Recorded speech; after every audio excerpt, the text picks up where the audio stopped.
The emerging Muslim community under the leadership of Prophet Muhammad was surrounded by two of the greatest civilizations known in the history of mankind, the Roman Byzantines and the Persians. Despite histories of achievement in the service of humanity, civilian populations were ravaged by war and suffered mass genocide at their hands.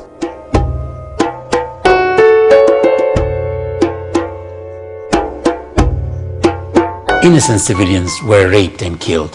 Cities were looted, plundered, and put ablaze in wars at that time at the hands of the Romans and the Persians, like in Salamis, Carthage, Rhodes, and Sardis, and in many other places. Islam did not allow combat except after putting regulations on it. There is a code of combat in Islam. Prophet Muhammad taught his followers to observe a strict code of war. He strongly emphasized the protection of civilians and their property, as well as aiding them through the difficult times after conflict. When we talk about the Prophet's teaching in its relationship to jihad, there are two important points that we need to make. One we've already made: when it is allowable for a Muslim to fight, and that was clarified earlier. But secondly, this is not like some type of WWF anarchist approach towards fighting. The Prophet, peace be upon him, as well as the Quran, laid out very specific examples and rules for the one who's engaged in combat. Because combat is one of the most hated words in Islam. In fact, people would come to the Prophet and say that they named their son War, and the Prophet would say, change your son's name. Combat is not something that's liked by people. So definitely has to come with rules, because the ability for people to oppress and harm others is great in combat. So number one, the Prophet forbade us very clearly not to kill people from other faiths, religious leaders of other faiths. Number one, to harm the older, elderly people, to harm those people who are unarmed, to harm children, to harm any innocent civilian is clearly forbidden in Islam. In fact, some of the prophetic narrations about killing the innocent and warning against doing so have reached the status of what's called tawatur, which means so many people narrated those statements of the Prophet, peace be upon him, that there's no room for doubt, there's no room for questioning them, and the Muslim is bound to act on them, or he goes outside of what's called war and becomes known as what's known as a terrorist.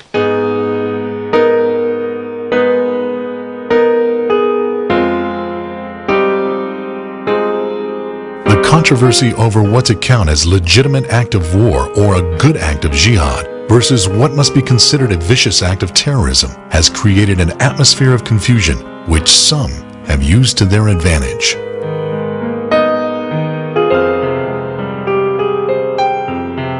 There seemed to be a great mix-up between martyrdom in a sense of self-sacrifice, something which is regarded as a noble act by all armies all over the world, people who sacrifice their life and are praised as heroes or freedom fighters on one hand, even if that requires self-sacrifice, and between acts of terror with people who are misled to believe that this is martyrdom. In other words, there are acts that are Islamically acceptable as true martyrdom that are called terrorist activities. And there are also acts that are basically terroristic acts and violate the teachings of Islam, that some people call it jihad or martyrdom. That confusion must be removed.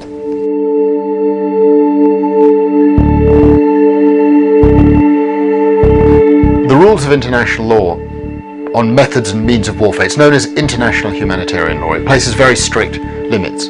You distinguish between combatants and non-combatants.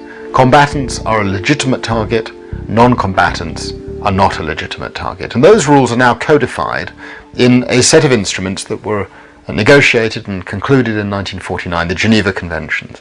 And there are 4 Geneva Conventions supplemented by 2 protocols in 1977. And the rules in Geneva, to a very large extent, reflect what's called customary international law. That's to say they are binding on everyone, on all states, on all actors, on non-governmental entities as well.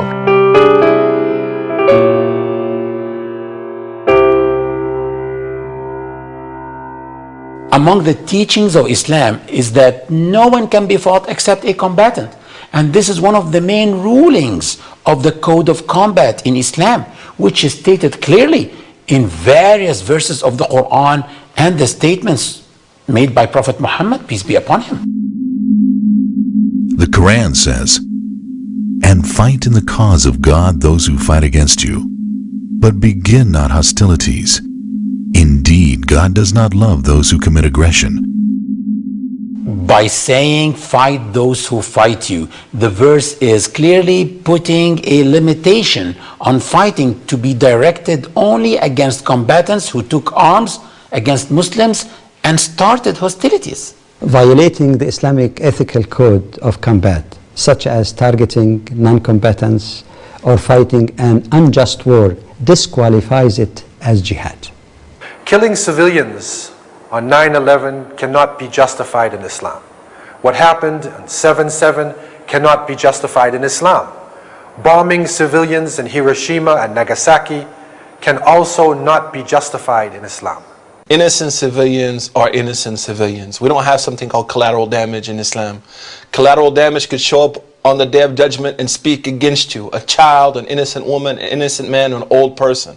So we have to really clarify this point for people and have to actively address Muslims who carry those ideas too, that the killing of innocents, the killing of innocent civilians is an issue of violating a treaty, which is a form of hypocrisy and lying, which are from some of the major sins in Islam. So by killing an innocent person, not only are you bringing upon yourself the major sin of murder, you're bringing on yourself the major sin of hypocrisy as well as forgery and lying.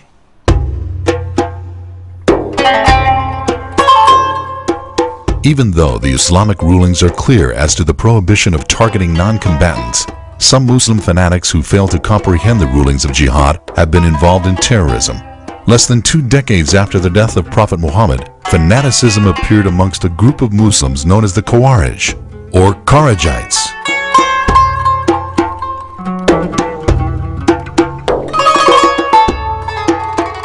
Shortly after the death of Prophet Muhammad, peace be upon him, a group called the Khawarij surfaced, and their primary function was destruction, killing, and chaos, disregarding the Quranic injunction that ordered people to respect the sanctity of the soul. Prophet Muhammad, peace be upon him, foretold the appearance of fanaticism amongst some Muslims. He spoke about their characteristics. Prophet Muhammad explained that the problem was not that their intentions were corrupt, but rather it was their understanding of the religion that was not sound. He said, "Each of you would consider his own prayers and fasting insignificant compared to their prayers and fasting. They would recite the Quran, but it would not go any deeper than their throats. They would leave the religion just as the arrow exits from the other side of the prey." Sins in Islam are of 2 types, major sins and minor sins. Killing is among the major sins. It's a major sin to kill in Islam to the extent that killing one innocent soul is equal to the killing of all mankind. The Quran says, "Whoever kills a person, except in punishment for the killing of another person, or for the spreading of dire corruption in the earth, it shall be reckoned as though he has killed all humankind. And whoever saves a life, it shall be reckoned as though he has saved the life of all humankind."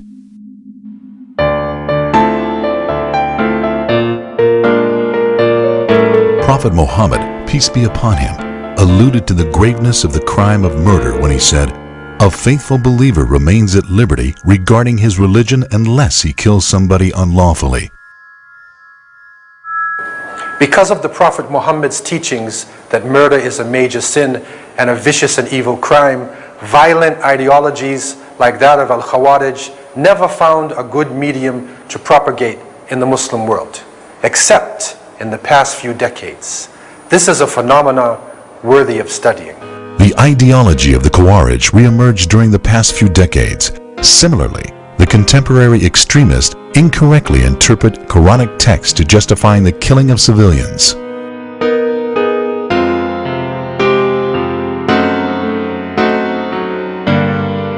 The birth of the Khawarij really provides an archetype for Muslims to constantly compare those groups who claim or take a stake in authenticity. And when we look at the Khawarij, we see a few common traits. Number one is hyperliteralism.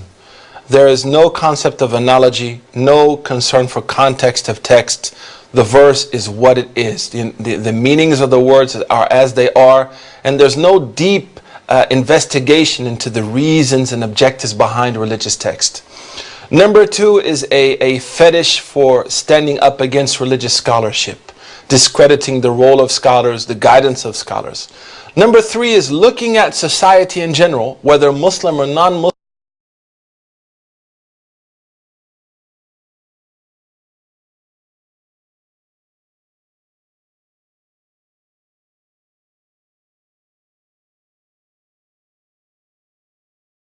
in a very, very negative way, in apocalyptic fashion.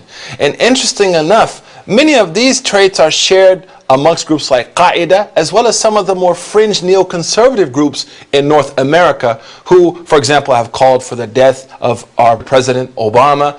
Some of them are supplicating in churches, asking for his demise. These type of traits, Muslims look at them and are reminded of that devastating historical epic that we encountered when we dealt with the Khawarij. Fadl Soliman, a Muslim who has dedicated his life to educating non-Muslims on Islam and to de-radicalizing Muslim youth who may have fallen under the influence of self-appointed leaders, challenged their ideology. We have our own law, the law of God, who says in his book, وَإِنْ آقَبْتُمْ فَآقِبُوا بِمِثْلِ مَا أُوقِبْتُمْ بِهِ. And if you punish, let your punishment be proportionate to the wrong that has been done to you. In fact, they debated with me, saying, according to this verse in the Quran, we are allowed to kill their innocents and their civilians, as they killed our innocents and our civilians in Iraq, in Afghanistan, in Kashmir. So I said, but they did not only kill our civilians, they also raped our women in Bosnia.